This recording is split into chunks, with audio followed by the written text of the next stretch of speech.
Hello, welcome back to another episode. It's good to be back. We're here in Israel in my dorms in Yeshiva. It's been almost 3 to 4 weeks since I've really been on the podcast. Just really settled into my dorm here in Israel. It's been really awesome. I'm loving every second of it right now. We actually went on a trip, but I couldn't make it because I sprained my ankle Saturday night playing ball. That was definitely not fun. So I kind of wanted to rest, keep it a little rest it, and hopefully I'll be good for the weekend. But yeah, we're back, Chris. So good to see you. Hey, it's great to see you, man. Been a long time. So you're getting hurt over there playing ball? Be a little more specific. Are we talking baseball, football, soccer, basketball? What are we doing? Yeah, so it's actually basketball. There's a lot of ball here. We have two really nice courts in the school. So we were playing late Saturday night, um, and I was the ball. It was a loose ball. I was running to the corner to pick up the ball, and then I don't know. I guess I landed awkwardly because my ankle ended up on the floor. And Getting that old, was definitely man. not fun. I got it checked out in the urgent care. Just a sprain. Definitely, I'm walking on it now, which is good. Was on crutches for a couple of days, but I'm back. Good to be back on the podcast. Honestly, yeah, it's been a while, but definitely getting there health wise. Just trying to was all okay and everything. But yeah, let's talk some baseball, Chris. All Um, right, yeah, let's I do it. haven't been Uh, on top of my A game. I definitely haven't been able to be watching games, but I kept up enough. Just did a little research on what's going on. But Chris, how about you? What's going on with you? just been holding this show down, trying to keep things going so we're still growing audiences. You missed a really great interview with Dan Connolly covering the Baltimore Orioles. For anybody who did miss that as well, go check it out. He's fantastic. Like, I don't know about you, but kind of really pulling for the Orioles. And I gotta say, I wouldn't be shocked at all if they made it to the World Series. Like they've got a good team. They're definitely missing some frontline starters, and that's definitely going to be their biggest red flag as they progress through the rest of the season, the playoffs, and everything like that. But offensively, man, like their team, they just battle, and they don't really know what they don't know, and it's probably because they're very young and very inexperienced. So their team, I'd watch out for in the AL. NL, that's a different story. I kind of think Atlanta's just going to mow through everybody. I think the Dodgers will be the best competition they'll face if they square off against each other. But even then, Atlanta's just like they're just so stacked. It's crazy how good they are. But AL, there's definitely some intrigue. Um, the Twins, they pretty much have the Central locked up. They've got a 6 game lead over the Cleveland Guardians, who uh, I've got a beef with them and how they just decided they wanted to ruin all the waiver claims for everybody once the Angels dropped 6 of the guys. Um, but like, I just don't understand what's going on with Cleveland. Like, you sold at the deadline. Now at the waivers, you're going to buy and try to make a playoff push. Like, what are we doing here? Get your stuff together. But anyways, their Guardians are pretty much done for the AL Central. Their only hope is the wild card, and even that they've got a lot of ground to make up. So the AL West seems to be very much of a battle right now. You've got the team in Houston, you've got the Mariners, and you've got the Texas Rangers all jockeying to win the AL West. And then, kind of interesting enough, like whoever wins the AL West could potentially get that, or whoever doesn't win the AL West could potentially have a shot for the top wild card seeding.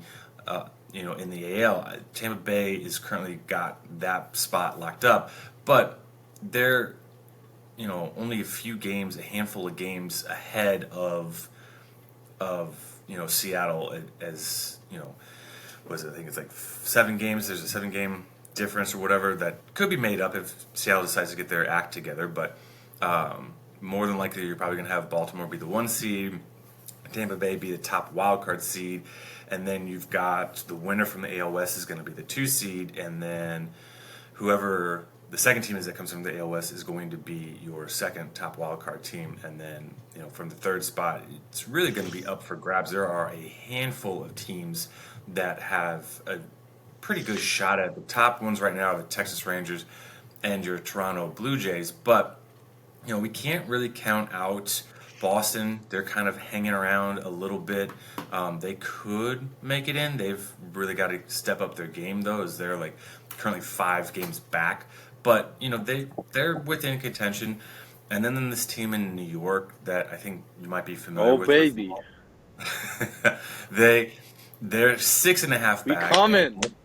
and more surprisingly, since they decided to actually get an outfielder in Jason Dominguez, they've won 8 of their last 9 games, and maybe they've got enough left in the tank after all to make a push. I mean, let's not discredit that they have Garrett Cole, they've got Carlos Rodon, so that's a really good 1-2 punch. If Severino can get his groove back or whatever he's missing, that could be a nice, third guy in the rotation. So they definitely have Aaron Judge, who's he's okay. He's really not been great this season, but they could. We'll see. They just got to keep winning at this point. Yeah, we're talking about a guy who only has 31 home runs when he's barely Yeah. missed, I would say, 30 to 40 games, but he's still keeping up with his pace, and he's 13th in home runs. But I kind of want to add with what you're saying. I think it's very intriguing because you're looking at an AL wildcard race, which really could get funky uh, down the wire. I think that the first seed is sort of a lock, either the Orioles and Rays. As of now, like you said, the Rays are 3.5 games in ahead of the Orioles in the AL East, but really only have an 8-game lead in the wild card. So I would say the Orioles or Rays is really just um, a matter of who will win the AL East. I think that's what it's come down to. I think the first wild card will be either or. I think it's the Orioles and Rays. I think everyone's too far out of contention to really come back. But the second and third spot, Chris, like you were saying, is really up for grabs. The second and third spot, we're looking at teams as of now. The three is the Rangers. We're looking at the Mariners and Blue Jays. But like I said, Yankees or Red Sox are right behind. Recently, as you know, as you probably know, the Mariners have really just blew everyone out of the water. On August 1st, they were 55-52. And since then, they went 23-9. They won 21 games in the month of August, 2 8-game winning streaks in that month. They really just blew one ever out of the water. Julio Rodriguez started picking things up. Their offense really just exploded, and a lot of things started coming together for them. So the Mariners are really showing what they're made of, and really making a case for themselves. I think that they're definitely one of the final contenders down the wire. Then you're looking at a Rangers team and a Blue Jays team. The Rangers are really just struggling. The Blue Jays are clutching on to that third wild card spot, but the Rangers are right behind. The Rangers are really just struggling.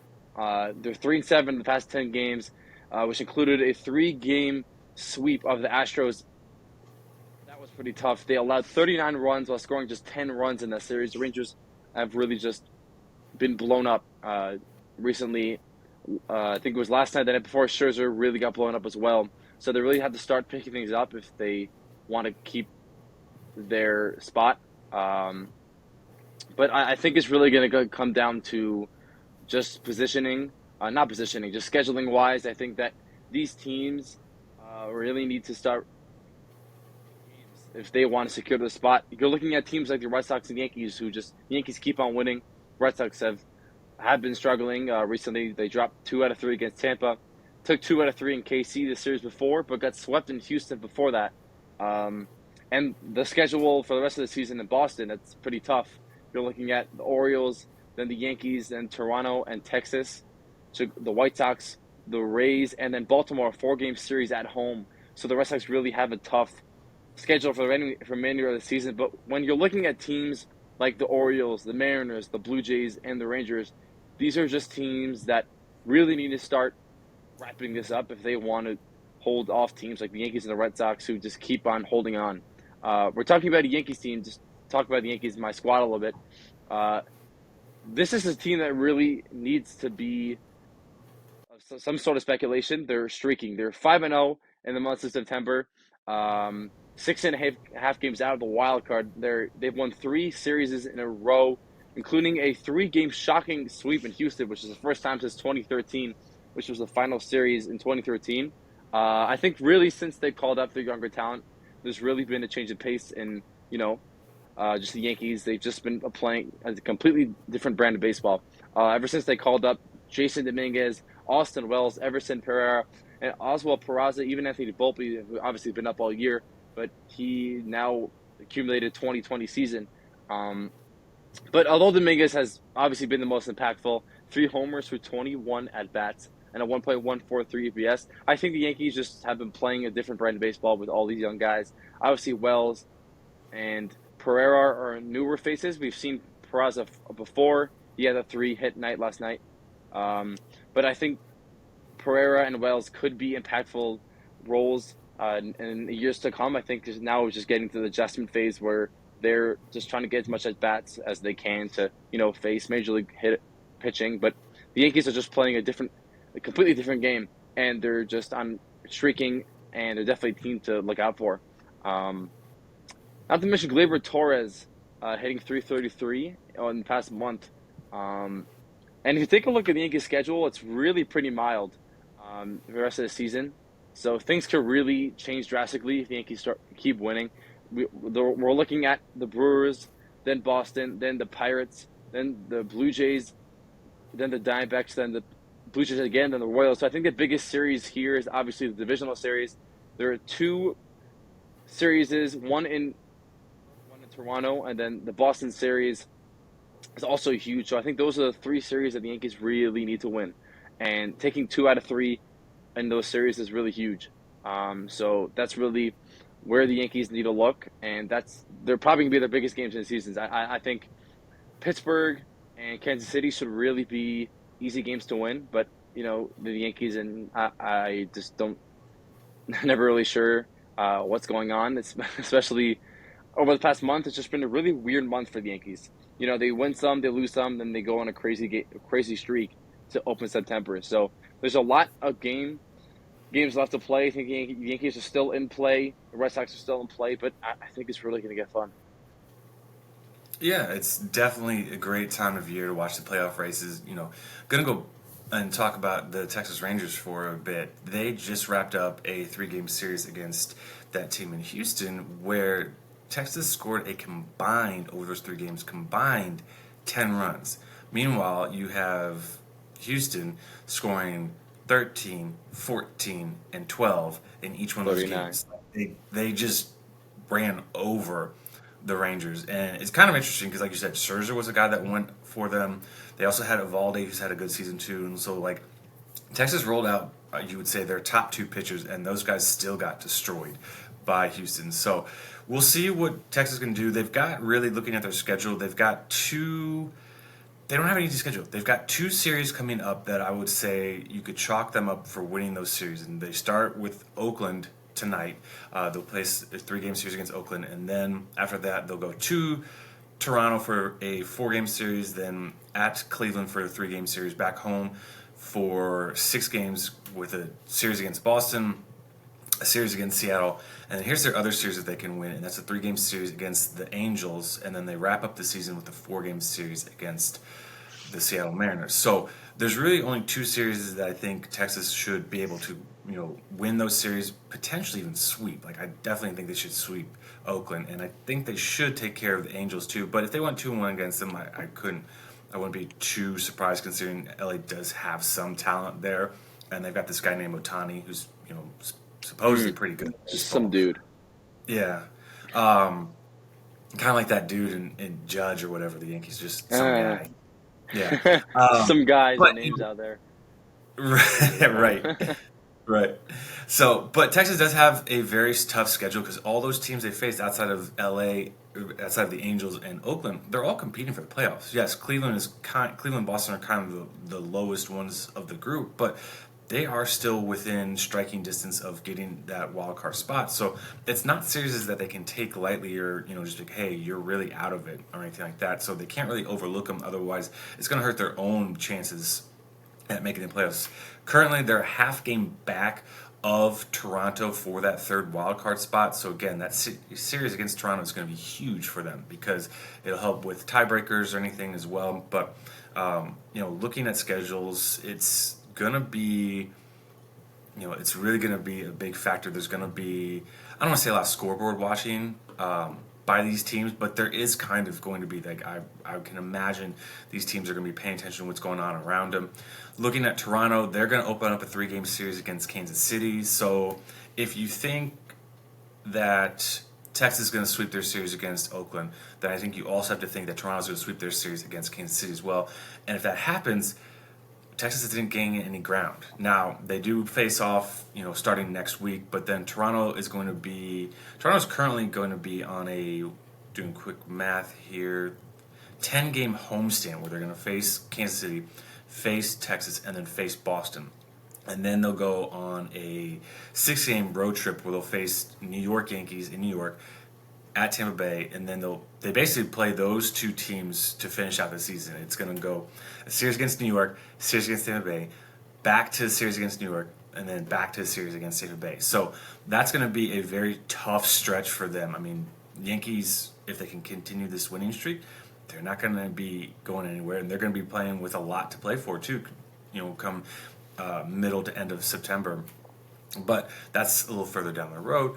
But Toronto doesn't have an easy schedule as well, so it's going to be a lot of fun watching the scoreboard and paying attention. I know personally for me, watching the Mariners, it's been one of those things, okay, watching the Mariners, all right, the Mariners won the game, all right, now let me go check to see how Houston and Texas is doing because I really want them to lose because I'd love to see them win the AL West. If not only that, I need to know where they are because either one of those teams is going to be competing for the wild card spot as well, so we really need to keep an eye on what's going on around them. So hopefully some of the teams are kind of maybe doing something similar where they're taking care of their business and then afterwards they're able to look at what's going on around them. But ultimately they really should just be focusing on what they can do because the name of the game now is just wins. Just win, baby. As Al Davis for the now Las Vegas Raiders used to say, you just win and everything will take care of itself. But it's going to be a lot of fun. Rephael, I know you can't keep up on them as much over in Israel, but I hope you are able to keep tabs on what's going on with this playoff race because the standings for the divisions I think are for the most part really I think the AL West is the only one that's still like up for legit contention. You can tell us more about the AL East because you're obviously much more familiar with what's going on there. But Baltimore's got a 3.5-game lead, like you mentioned, and it's not too far for Tampa Bay to overcome. But it's just one of those. At least for me, it's a gut feeling that division is kind of done over with. It's going to be Baltimore as your AL East champs. Tampa Bay is going to be the top wild card. The AL Central is clearly going to be Minnesota, and then you have the AL West where. Currently Houston is the top team with Seattle just a game back, considering Seattle dropped 2-3 against Cincinnati, which is very frustrating. But it's the AL West is the only one I think that's still up for grabs and it's going to be fun. But Rephael, what are your thoughts with the AL East? So this is the funny thing about the AL East. It's a very interesting division because I think from the Orioles standpoint, if you think about it, the Orioles aren't an overpowering team. If you look at any other division, especially divisions like the AL West, you have the Astros who have an all-star lineup when healthy, pretty dominant pitching staff when healthy as well. You look at the NL East, you have the Braves who have a ridiculous lineup, pretty nice pitching staff. The NL West, obviously the Dodgers. So it's some divisions have those all-star teams where, no matter what facet you're going to face them in, they're going to overpower you. But look at the AL East, you don't really have that. The Orioles, like you said, are struggling pitching-wise. They don't really have that dominant starter. They thought, they brought in Kyle Gibson. You have Dean Kramer, who's struggling this year. Grayson Rodriguez still trying to find his way in the majors. And you obviously still got John Means on the IL, but there's a lot that, when you look at the AL East, I think that there is still a lot of talent. And, it's not to say I'm not degrading the Orioles. I think the Orioles are a great organization. They're playing a great brand of baseball this year, but it's not to say that they're any close, if they would have faced the Braves in a 7-game series, I really think the Orioles really had no chance. When you move on down, you look at the Rays. the Rays as well. There's no big star there. They have, Wander Franco, not as good as the year he had last year. You got a nice, solid amount of over above average players. I wouldn't say guys like they don't have a Ronald Acuna, they don't have an Aaron Judge. They have a bunch of guys a couple levels lower, but definitely potent enough to put together an 85 win squad. And then you move on down the Blue Jays. As I think there's no overpowering team right now in the AL East. I still believe that the AL is still up for grabs. I think the Rays can still come back. I think they've been playing a good enough brand of baseball to hold on to, 3.5 games back is still not. It's not too many games. It's not too little amount of games. I think there's still enough time for them to come back. I think the Blue Jays, Red Sox, and Yankees are done. I think that other than that, the division is kind of sealed, and those three teams are sort of battling for a wild card spot. But I think it's going to be fun because the funniest thing to me is that you play so many games, and really the last 30. That's when all the fans start turning on the TV and saying, "Oh, like you said, Chris, like, oh, hey, we just won. Let's check out the Red Sox game. Check out the Blue Jays. These are teams that we need to keep an eye on to see what they're up to." And in the last 30 games, I just think it's pretty funny how it always ends up that you're playing teams in your division, and when you're in a good division, it's likely that you're going to end up playing them at the end of the year, and it's likely that those are going to be the deciding games. So when you look at the schedules, Toronto, Boston, Yankees, they're all playing division games. So I just think that these are going to be some really critical games. I think the Orioles and Rays, I saw a lot of intra-division playing for the Orioles and Rays. I think the Rays had 2 series in Boston. The Blue Jays also had 2. So I think in order to seal the division, the Orioles and Rays just need to wrap things up, and I think it's going to be one of those teams. But the wild card is really going to be a close one. Obviously, you've got Tampa Bay and Toronto currently hold a wild card spot, but I think things could really change given that the Yankees just keep on winning and the Red Sox are somehow holding on, even though they are 3-7 and are a 2-game losing streak. But I think a lot can change. Moving on to the Central, Chris, like you said, I think the Guardians, not the Twins, sort of wrapped that up. I think halfway through the year, it was more of a conversation of who would take that AL Central crown. But I think now that the Twins have sort of pulled away, 6-game lead over the Guardians. I think the Guardians are sort of falling back. I need to start winning a little more, sort of showing that they're a little more grit, I would say. And the West, I sort of agree with you. I would say that the West is the only division that is still very up for grabs. I just think that there's 3 teams. You're looking at Houston, Seattle, and Texas that are really, any of those teams can win it. You got Houston 1 game back, which is really just any game you win and the other team loses, you now have the division. But the Rangers are still right there. Obviously, they've hit a little of a roadblock, but I don't think it's going to last very long, given that they've just been playing really good brand baseball this year. But I think really anything can happen. I think ever since the Angels sort of sold their entire team, I think they're not out of the picture. But I think it's going to get very, very close. I think there's a lot of games that are going to be the deciding factor for these teams and for the fate of their playoff hopes. But, when you're looking at teams like the Yankees, you're looking at teams like the Red Sox, the Blue Jays, you're looking at teams like the Guardians and the Mariners. These are teams that aren't overpowering this year. Those are the type of teams that maybe won't win a division, maybe will, but they really just need to get down to it now. And this is when you play your best baseball. This is when you need to play your best baseball in order to obtain some sort of playoff spot. So I think that these division games and these wild card games, when you're seeing the Yankees go up against the Blue Jays, you're seeing the Yankees are going to play or even the AL West. You're seeing the Mariners playing the Astros, or the Astros playing the Astros Rangers. That was a big series, and the Rangers obviously pretty much got demolished. So that was a big series for the Rangers. Didn't really go their way per se, but those are the type of series where if you're a team that's a couple games back, you need to win those games. And taking 2 out of 3, even losing 2 out of 3, winning that one game can really change a lot. So I think we're down the wire. We're going to see a lot. I haven't really been watching games. I think I've watched a couple here and there, 10, 15 minutes. I'm keeping up enough. I check every morning. Usually I check the box score, watch the condensed game, checking other games and everything. I haven't been watching games because the Yankees play at 2 in the morning for me here, so not really Not up worth then. staying up. But yeah, that I think it's gonna be a fun month. Say that. Yeah. And real quick, the AL West. Just looking at some of the schedules here, the Seattle Mariners have two series, kind of like we're talking about with Texas, where I'd say they should sweep and or maybe lose one game between them because they will face the Angels, they will face Oakland as well, and those will be the final times those two teams meet, obviously.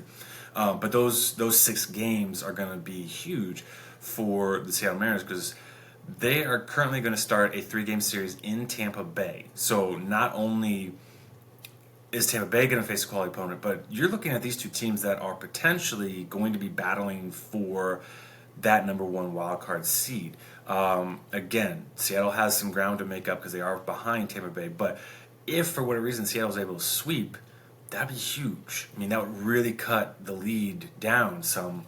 And Tampa Bay, doesn't have a cupcake schedule either. They've got some formidable opponents coming up to wrap up the year. But really looking at the AL West, you've got Seattle facing Tampa Bay, Anaheim, the Dodgers at home, and then the A's. But then after that, they wrap up. The AL West is going to be decided at the end of September. There's no question because Seattle's going to face in Texas a 3-game series. Then they're going to be home to face Houston and home to face the Texas Rangers as well to wrap up. So you have 9 games there at the end of the year that really are going to decide who wins the AL West because you have these teams that are playing each other. And I got to think that it's going to be a kind of close race to the finish there with Seattle and Houston and Texas all being close to each other in the standings currently, and just based on their schedules, it's going to come down to probably the last game to decide who is going to win the AL West, and that's going to be huge because,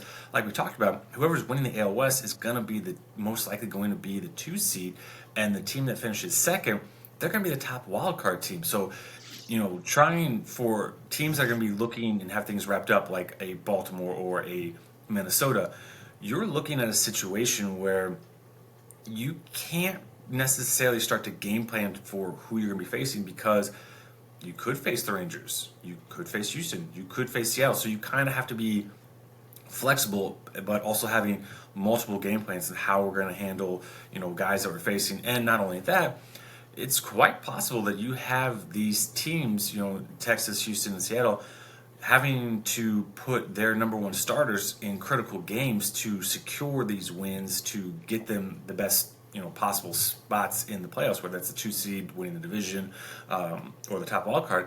So that could be detrimental to whoever to their next series that they start in the playoffs because their top guy may already be used up and can't go until maybe the later on in the playoffs. So it's really going to be impactful to how the AL West is finishing up, and all 3 of these teams are really going to be motivated to win because if they can get enough wins and get a lead, then maybe they can start to set their lineups and gear up more for the playoffs. But it's really going to be a lot of fun. We're really getting down to crunch time here for the AL standings in terms of the playoffs and wild card seeding and everything like that. We're starting to get an idea of a couple teams that are in. Like we said, Baltimore's going to be in, Tampa Bay's going to be in for sure, Minnesota's going to be in, but we know Baltimore and Minnesota are going to win the divisions. So that's 2 out of the 6. What? Right, 6. Yeah, out of the 6 Yeah. spots that are in the playoffs that are locked up for the AL side. So going to be a lot of fun. Everybody, stay tuned for more wonderful baseball action that's going on. A lot more passion, and could the Yankees pull off a Rockies type of run and just be a hot team that gets hot at the right time and comes down to the stretch and makes a run into the playoffs? Who knows? We've seen it happen once. Obviously, that was the NL and a few years back, but hey, you can't mess with the winning streak. And right now, New York is a pretty hot team right now. Yeah, you know what's funny to me? The AL West hasn't really been much of the conversation the past couple of years. Astros have been the team in the AL the past couple of years.